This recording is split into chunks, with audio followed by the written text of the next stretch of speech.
Assalamualaikum warahmatullahi wabarakatuh. Selamat berjumpa kembali bersama saya Ucu Koswara. Kali ini saya akan mencoba membahas tentang statistik penelitian ya, di mana materinya yaitu tentang uji hipotesis satu sampel atau t-test satu sampel dengan menggunakan Microsoft Excel ya. Tetapi jangan lupa untuk subscribe, like, and share juga, dan aktifkan notifikasi tombol loncengnya agar saya lebih bersemangat lagi dalam membuat video-video pembelajaran, terutama pembelajaran matematika. Baik, kita langsung saja. Uji hipotesis satu sampel, hipotesis deskriptif, ini bagian dari statistika parametris ya. Statistika parametris yang digunakan untuk menguji hipotesis ya, bila datanya merupakan data interval ya, atau rasio ya, kita bisa gunakan t-test satu sampel ini ya. Terdapat dua macam pengujian hipotesis, yaitu uji dua pihak atau two-tailed test dan uji satu pihak atau one-tailed test. Uji satu pihak ada dua macam, yaitu uji pihak kanan dan uji pihak kiri. Jenis uji yang mana yang akan kita gunakan tergantung pada bunyi kalimat hipotesisnya. Persyaratannya data yang akan dianalisa yaitu berbentuk data interval ya, atau data rasio. Data berasal dari populasi yang berdistribusi normal, karena ini merupakan uji statistik parametris. Baik, kriteria atau hipotesis dan kriteria ujinya kira-kira seperti ini. Yang pertama, uji dua pihak ya. Jadi ini adalah uji dua pihak, di mana H0 atau hipotesis nolnya mu1 sama dengan mu0 ya. Yang kedua, untuk hipotesis alternatifnya atau biasanya hipotesis 1 ya, mu1 tidak sama dengan mu0. Terima H0, jadi H0 nanti kita terima jika memenuhi persyaratan berikut. Nilai T hitung itu lebih dari nilai T tabelnya ya, min T setengah alfa ya, kurang dari T setengah alfa, dengan alfa ditentukan ya. Dan yang kedua, ini uji pihak kanan. Yang kedua dan yang ketiga ini termasuk uji satu pihak ya. Jadi uji satu pihaknya ada dua, yaitu uji pihak kanan dan uji pihak kiri. Nah, yang kedua ini adalah uji pihak kanan ya, dimana hipotesis nolnya mu1 lebih dari sama dengan mu0, dan hipotesis alternatifnya mu1 kurang dari mu0. H0 diterima jika T hitungnya lebih dari T tabel ya. Untuk uji pihak kanan ya, untuk T tabelnya adalah T alfa ya. Kalau uji dua pihak setengah alfa. Kemudian yang ketiga adalah uji pihak kiri, di mana hipotesis nolnya adalah mu1 kurang dari sama dengan mu0, dan hipotesis alternatifnya mu1 lebih dari mu0. H0 diterima jika T kurang dari T alfa ya, T hitung kurang dari T tabelnya. Hipotesis ini dikatakan hipotesis statistik ya. Hipotesis statistik ini kita bisa sesuaikan nanti dengan hipotesis deskripsinya ya, atau hipotesis deskriptifnya. Baik, selanjutnya langkah-langkah pengujian uji T satu sampel. Jadi saya bacakan dulu deskripsinya ya, sebelum nanti kita ke contoh soal. Yang pertama, kita merumuskan hipotesis nol dan hipotesis alternatifnya berdasarkan persoalan yang dihadapi. Itu yang pertama. Kemudian yang kedua, kita menghitung nilai rata-rata dan simpangan baku dari data. Kalau datanya data tunggal, ya kita gunakan rata-rata dan simpangan baku data tunggal.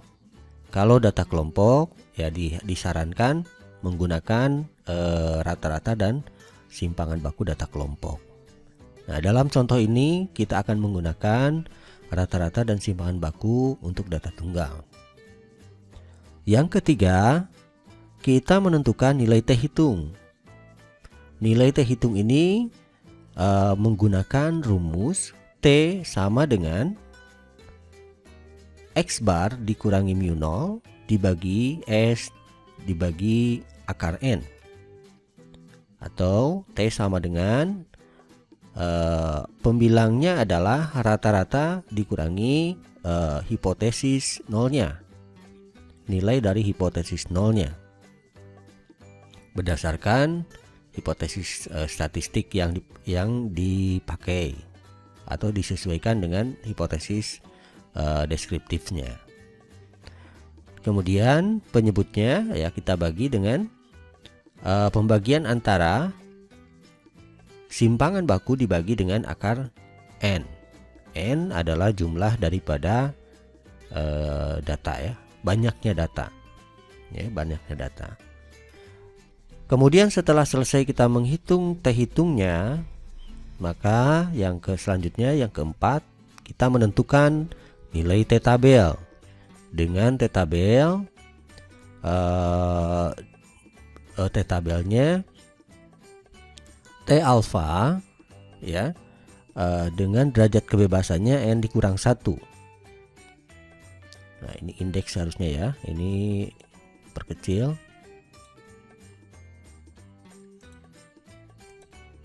Oke, jadi ini indeks T alfa dalam kurung DK ya. Jadi derajat kebebasannya N kurang 1. Kemudian dari T tabel ini setelah kita dapat dengan alfa tertentu, dengan derajat kebebasan juga tertentu nanti dihitung, maka kita akan menyesuaikan atau mencari T tabel ini dengan tabel T ya. Nah, tabel T-nya seperti ini. Jika alfanya 0,1, dB-nya sekian, maka kita tinggal nanti mencarinya. Misalnya kalau alfanya 0,05, dB-nya 3, maka didapat nilai T tabelnya 2,353 seperti itu. Baik, setelah T tabelnya kita dapat, nomor 5 atau langkah kelima adalah kita menggambar kurva. Nah, menggambar kurva normal ya. Sebetulnya tidak harus digambar ya. Jadi maksud menggambar ini kita menyesuaikan nilai atau letak dari T tabel terhadap atau T hitung terhadap T tabelnya. Ya. Setelah kita mengetahui posisi atau letak dari T hitung terhadap T tabelnya melalui kurva normal ini, yang selanjutnya meletakkan kedudukan T hitung dan T tabel ke dalam kurva tersebut. Kurva normalnya berdasarkan dari persoalannya ya, apakah ujinya dua pihak atau satu pihak. Nah, setelah kita mengetahui posisi dari T hitung dan T tabelnya, maka langkah yang selanjutnya adalah kita membuat keputusan dari pengujian hipotesis tersebut. Ada dua cara. Yang pertama, kita menggunakan nilai V-value atau nilai signifikansi. Jika nilai signifikansi atau V-value-nya lebih dari alfa, maka H0 diterima. Sebaliknya, maka H0 ditolak. Yang kedua, menggunakan kurva. Jika T hitung berada pada daerah penerimaan H0, maka kesimpulannya H0 diterima.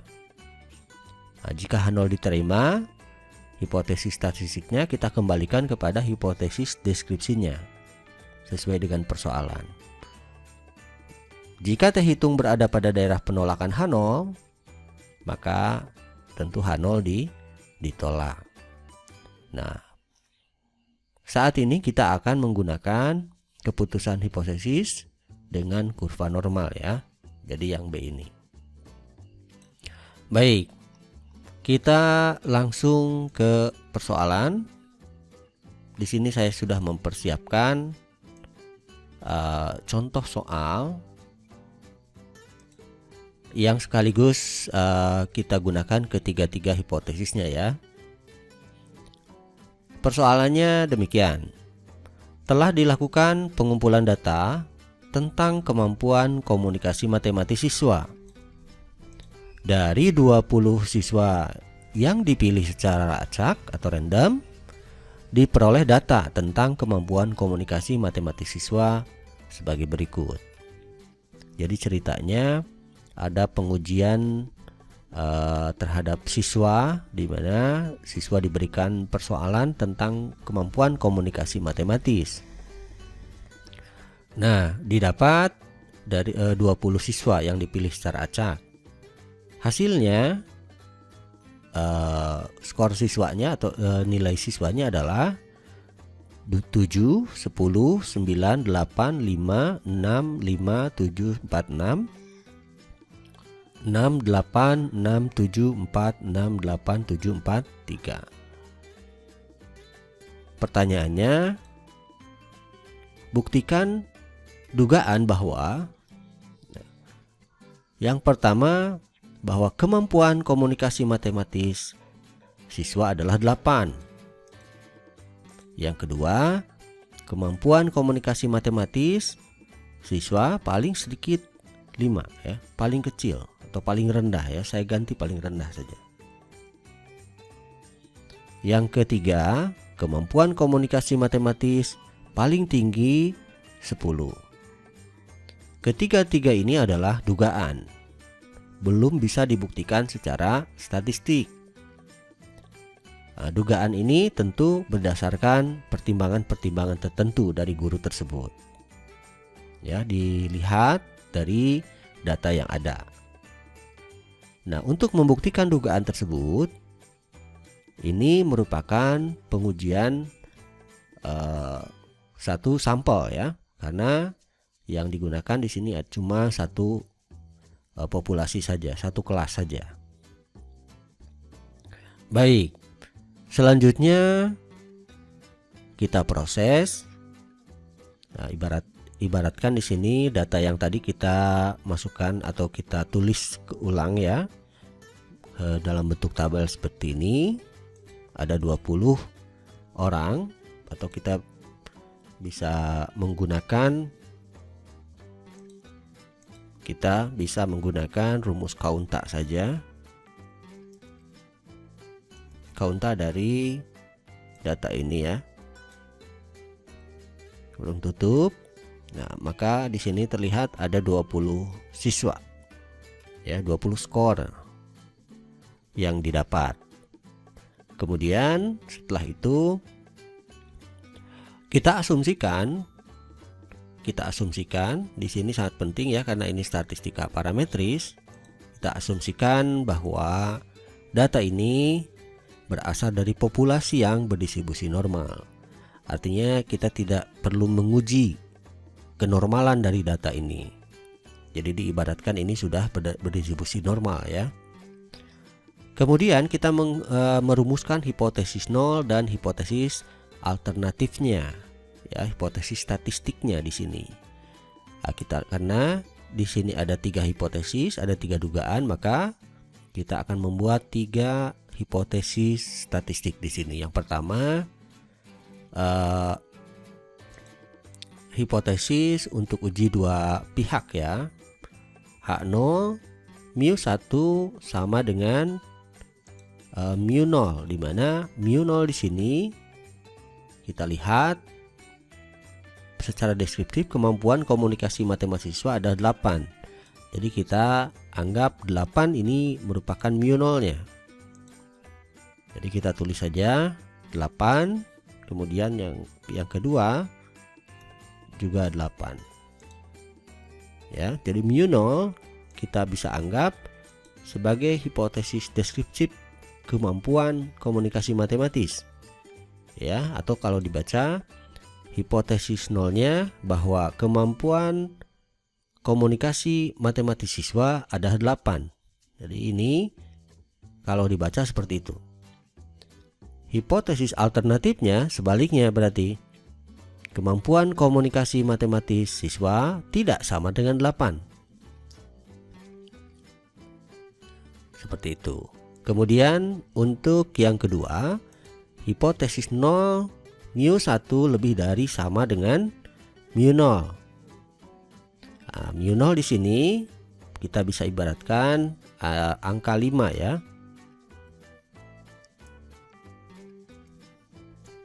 Atau secara deskriptif bisa kita baca sebagai, untuk yang pertama H0 H0-nya itu mu1 lebih dari sama dengan 5, artinya kemampuan komunikasi matematis paling rendah adalah 5 ya. Jadi dari 5 ke atas seperti itu. Sebaliknya hipotesis alternatifnya bahwa kemampuan komunikasi matematis paling rendah kurang dari 5 ya. Kemudian yang ketiga kemampuan H0-nya yaitu mu1 kurang dari sama dengan mu0. Untuk mu0-nya sendiri kita anggap adalah 10. Jadi kita tulis saja 10, ini 10. Atau kalau dibaca secara deskriptif, H0-nya kemampuan komunikasi matematis paling tinggi 10 ya. Jadi kurang dari sama dengan 10 berarti bisa dibaca sebagai paling tinggi 10. Kemudian hipotesis alternatifnya mu1 lebih dari 10 ya. Baik, selanjutnya kita akan menghitung nilai rata-rata dan simpangan baku dari data tersebut. Nah, di sini saya sudah tuliskan bahwa rata-rata untuk data tunggal ini adalah sigma xi, i-nya dari 1 sampai n dibagi n. Ya, jadi jumlah data dibagi banyaknya data. Atau kita jumlahkan ini kemudian dibagi 20. Atau kita gunakan saja rumus yang ada di Excel, yaitu average. Jadi kita bisa buka rumus average yang ini ya, average, lalu kita blok data yang ada. Setelah itu kita enter ya. Jadi kita dapat nilai rata-ratanya adalah 6,30.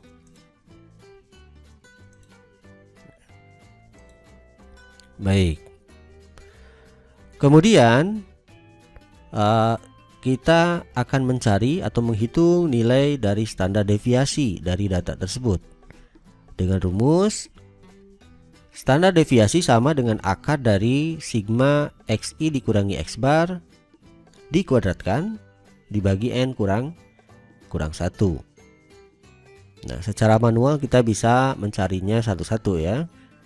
Xi-nya dari 1 sampai n ya, dari 1 sampai 20 kalau di sini. Kemudian dikurangi dengan rata-rata ini yang tadi. Kemudian dikuadratkan lalu dibagi n kurang 1. Atau kita bisa menggunakan rumus dalam Excel menggunakan standar deviasi ya. Kita ketik saja sama dengan stdev kurung buka, kemudian kita blok lagi data yang tadi, lalu tanda kurung tutup. Setelah itu kita enter, maka kita dapat 1,81.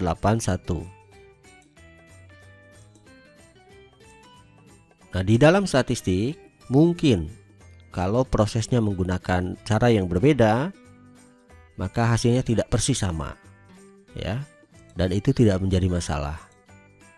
Nah, di dalam statistik merupakan ilmu tentang asumsi atau perkiraan ya. Jadi bukan nilainya tetap, tidak diskrit. Jadi mungkin saja kalau kita menggunakan suatu formula dengan cara yang berbeda, misalnya dengan kalkulator, atau kita misalkan dengan alat yang lain atau dengan software yang lain, barangkali akan sedikit berbeda pada nilainya ya, tetapi tidak akan terlalu jauh. Jadi tidak masalah ya. Kemudian yang ketiga, selanjutnya kita akan menghitung nilai T hitungnya ya. Nah, rumus dari T hitung tadi sudah dipaparkan, yaitu untuk uji dua pihak sama dengan X bar dikurang mu0 dibagi S dibagi akar N, atau X barnya adalah 6,30 atau 6,3 dikurangi 8, ya mu0 nya untuk uji dua pihak tuh 8, lalu dibagi 1,809 atau di sini 1,81, diambil dua angka belakang koma, dibagi akar 20. Nah, saya akan menggunakan perhitungan secara langsung saja agar meminimalisir pembulatan. Jadi nilai rata-rata ini saya tidak bulatkan ya. Jadi seadanya dari rumusnya seperti itu. Ya. Kita coba saja, berarti sama dengan X bar. Oke. Kemudian dikurangi hipotesis nolnya. Ini untuk penyebut. Kemudian karena ini dibagi akar 1,8 dibagi S dibagi akar N, berarti kita boleh mengalikannya dengan akar N. Akar N. Nah, di sini kita tulis square root dari N. N-nya di sini 20. Oke. Kita tambah kurungnya satu lagi karena kita akan membagi dengan deviasi standarnya. Nah, seperti itu. Baik. Lalu kita enterkan saja.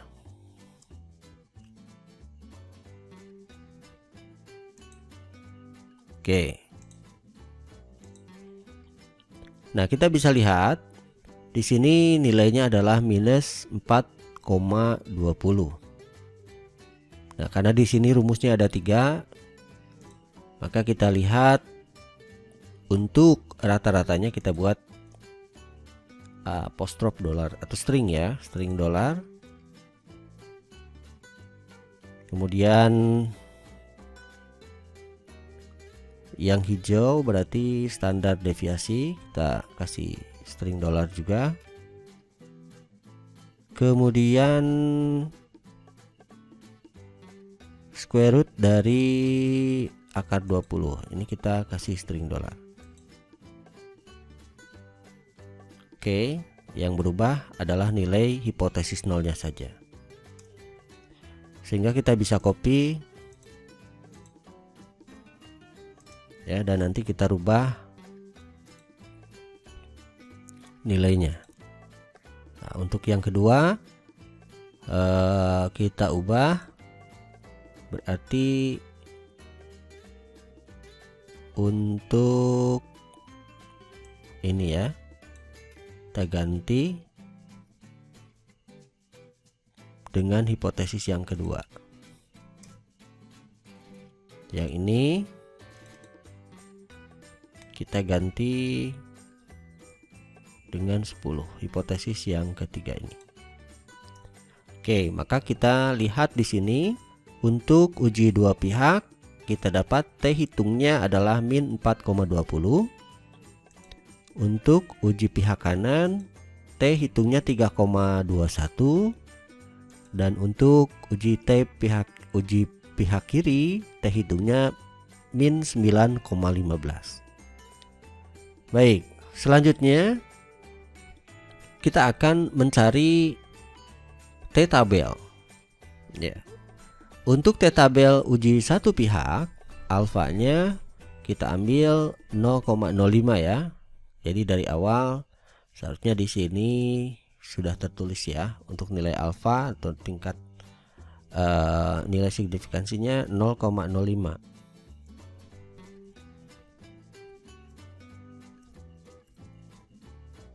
Oke, seperti itu saja tambahannya.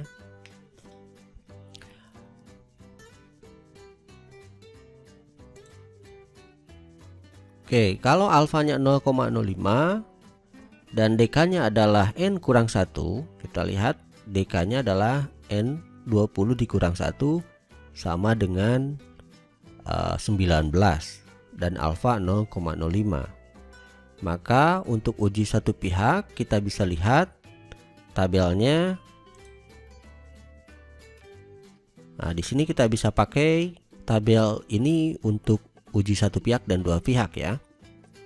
Berarti 0,05 DK-nya atau DB-nya 19. Nah, kita lihat di sini kita dapat nilai 1,729. Oke. 1,729. Kita tulis saja di sini 1,729. Nah, untuk T tabel ini kita bisa tuliskan pada kurvanya ya. Kurva untuk uji satu pihak, berarti uji pihak kanan. Kita bisa tulis di sini 1,729 ya, minus 1,729 karena di sini uji pihak kanan. Jadi daerah penerimaannya ada di sebelah kanan. Dan uji pihak kiri berarti ini positif ya, 1,729. Oke. Nah, ini kurva normal ya. Jadi kita melihat dari kurva normal ini. Nah, dimana untuk nilai tengah ini adalah rata-ratanya dan standar deviasinya sama dengan 0. Baik, selanjutnya kita tabel untuk uji dua pihak, dimana alfanya kita bagi dua karena alfa dibagi dua ya, ada dua tail, dua sisi. Berarti 0,05 dibagi 2 adalah 0,025. Jadi 0,025 dB-nya atau DK-nya 19. Kita lihat di sini 0,025 dan DK-nya 19. Kita dapat nilai 2,093 ya. Positif negatif. Jadi 2,093 kita tulis saja 2,093 dan kita tempatkan di dua sisinya.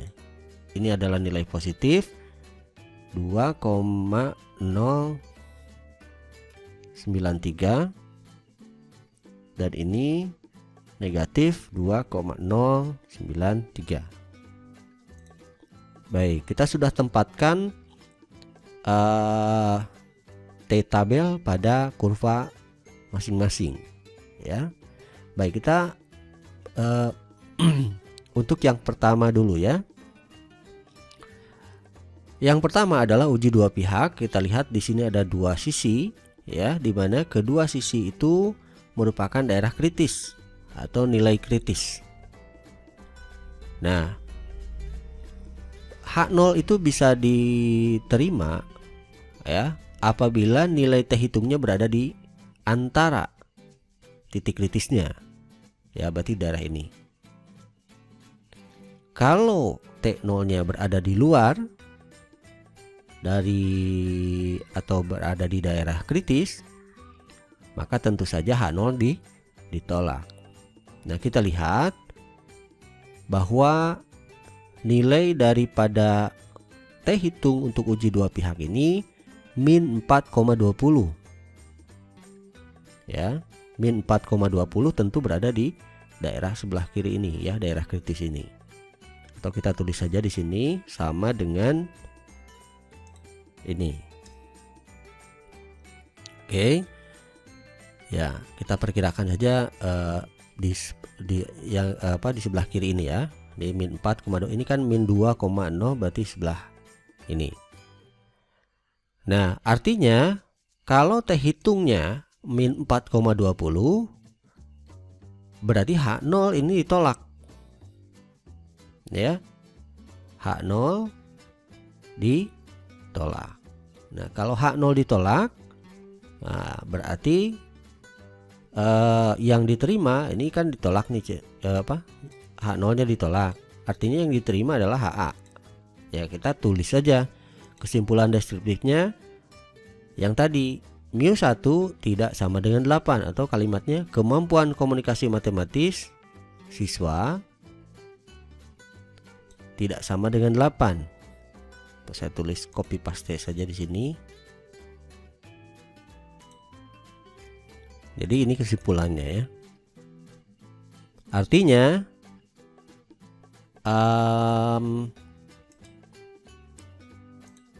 bahwa dugaan yang dibuat katakanlah oleh guru tersebut adalah salah. Ya, dimana guru atau si peneliti ini menduga bahwa kemampuan komunikasi matematisnya adalah 8, tetapi setelah kita uji statistik dugaan itu salah ya, atau tidak tepat. Yang tepat sesuai dengan uji statistik adalah kemampuan komunikasi matematis siswa itu tidak sama dengan 8. Baik. Dugaan yang kedua peneliti adalah kemampuan komunikasi matematis paling rendah katanya 5. Atau hipotesis statistiknya seperti ini. Kita lihat nilai T hitung dari uji pihak kanannya adalah 3,21. Berarti kalau kita lihat di sini untuk yang B 3,21 ini nilainya positif, berada di sebelah ini. Oke, kita tulis saja sama dengan ini atau 3,21 karena ini 0 ya. Ini 0. Ini 0. Ini positif dan ini negatif, di mana nilai T tabelnya adalah min 1,729. Ya, min 1,729. Dan nilai T hitungnya 3,21. Nah, untuk uji pihak kanan, daerah penerimaan H0 ini berada di sebelah kanan, ya. Dan daerah kritisnya berada di sebelah kiri dari T tabel ini. Artinya T hitung berada pada daerah penerimaan H0. Nah, berarti H0 diterima. Ya, H0 diterima. Nah, kalau H0 diterima, maka kesimpulan deskriptifnya pastikan aja di sini. Kemampuan komunikasinya paling rendah 5 ya, karena H0-nya diterima. Jadi kita tulis ini, tulis saja ulang. Kemampuan matematisnya paling rendah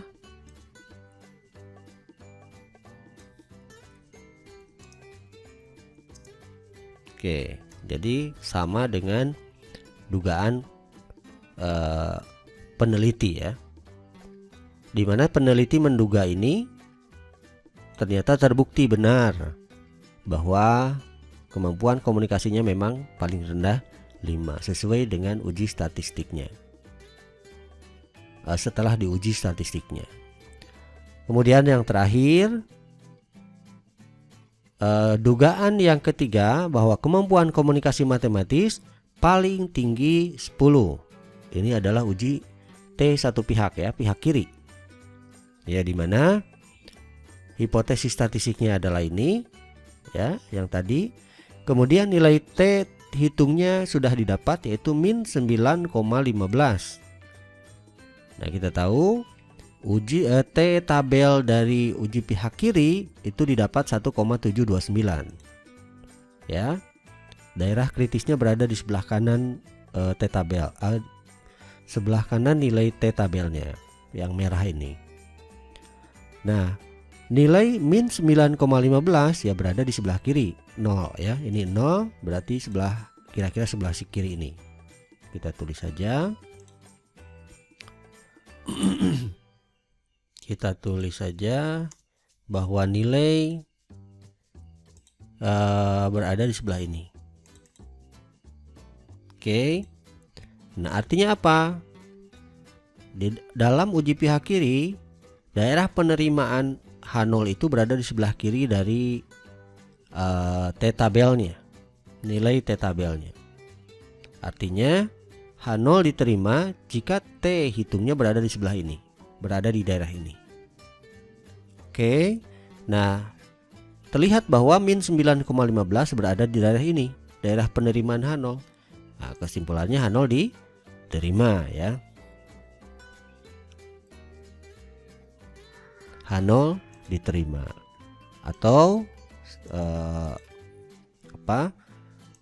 kesimpulan deskriptifnya bahwa kita lihat saja kemampuan komunikasi matematis paling tinggi 10 itu diterima ya, H0-nya diterima. Kita ganti saja kalimatnya, paling tinggi 10. Oke. Nah, baik. Jadi kesimpulannya dari ketiga dugaan peneliti hanya satu yang ditolak, yaitu dugaan yang pertama ya, dan kedua dugaan yang lainnya atau kedua hipotesis yang lainnya diterima ya. Jadi ini yang ditolak, ini diterima, dan ini juga diterima.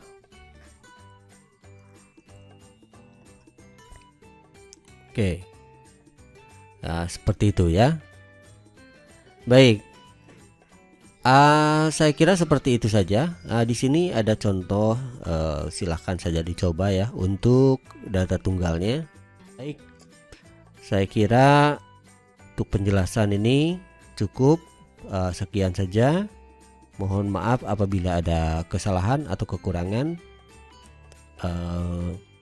dalam penjelasannya. Ya, semoga bermanfaat. Jangan lupa untuk subscribe, like, and share juga. Mudah-mudahan sedikit ilmu ini bisa bermanfaat bagi kita semuanya. Sampai berjumpa lagi di lain kesempatan di video berikutnya. Wabillahi taufiq wal hidayah. Wassalamualaikum warahmatullahi wabarakatuh.